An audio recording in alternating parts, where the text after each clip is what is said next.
Morning বন্ধুরা, আশা করি তোমরা খুব ভালো আছো, আমিও ভালো আছি। তাহলে চলো, আমি সকাল সকাল স্নান করে চলে এসেছি, যার উপরে আমার কাজ করে আমি চলে এসেছি স্নান করে। আজকে একটু শাড়ি পরেছি, শাড়ি মাঝে মাঝে শাড়ি পরলে বেশ ভালো লাগে।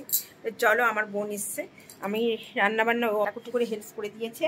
আর এখানটায় আমি দেখো আলু ভেজ ব্রেস্তা করে নিয়েছি, আর দেখো মাটন, আর তোমার জল গরম বসিয়েছি, ডিম, ছেলের চিকেন আর রাইস, মানে চালটা ভিজানো হয়ে। তাহলে কি করব নিশ্চয়ই তোমরা গেস্ট করে বুঝতে পারছো আয়োজন দেখে।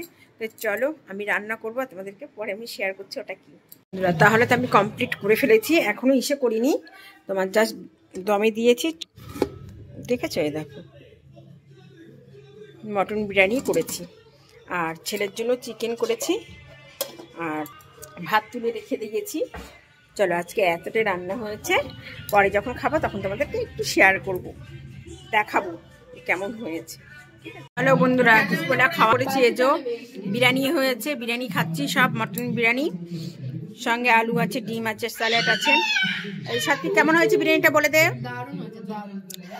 হয়েছে বলছে, কে কে খাবে চলে আসো, যারা খেয়েছে তারাও বলেছে ভালো হয়েছে, যে যে খাবে মনে করবে চলে আসবে। বন্ধুরা, দুপুরবেলা খাওয়া দাওয়ার পরে রেস্ট নেওয়ার পরে চলে এসছে চা নিয়ে। আজকে আমার বোন করে এনে দিয়েছে চা, ওই যে নাচতে নাচতে চলে গেছে ওইদিকে, ও কত নাচানাচি করে, আমি পিয়া সব বসে গল্প করছি, আরেকজনও খাচ্ছে চা। এই যে আজকে একদম বেডরুমে এখন ঝগড়া হচ্ছে কি নিয়ে, বলছে আমাকে শাড়ি পরলে ভালো লাগে, মানে তোমার নাইটি পরা মানে ওরকম একটা বন্ধ করার ব্যাপার বলছে। আমি উল্টো মুখ করে দিলাম তোমাদের দাদা ভাইকে, শাড়ি পরলে মোটা লাগে বললাম, তাই নিয়ে কথা হচ্ছে। বলে কি কে বলেছে সাথী, তো জাইমু বলছে আমাকে শাড়ি পরলে ঠিক আছে, নাইটি পরা চলবে না, তার জন্য কিছু বল। শাড়ি পরে ভালো লাগে বলো দিদিকে, ঢঙ্গি ঠিক বলেছে। লজ্জা পাচ্ছে কেন সবাই?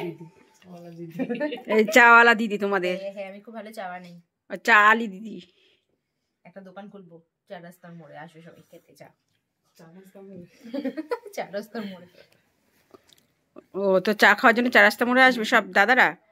হ্যাঁ দাদারা, দিদিরা না। তো বন্ধুরা, ও 4 রাস্তা মোড়ে চায়ের দোকান দেবে, তোমরা সব দাদারা চা খেতে আসবে, ঠিক আছে।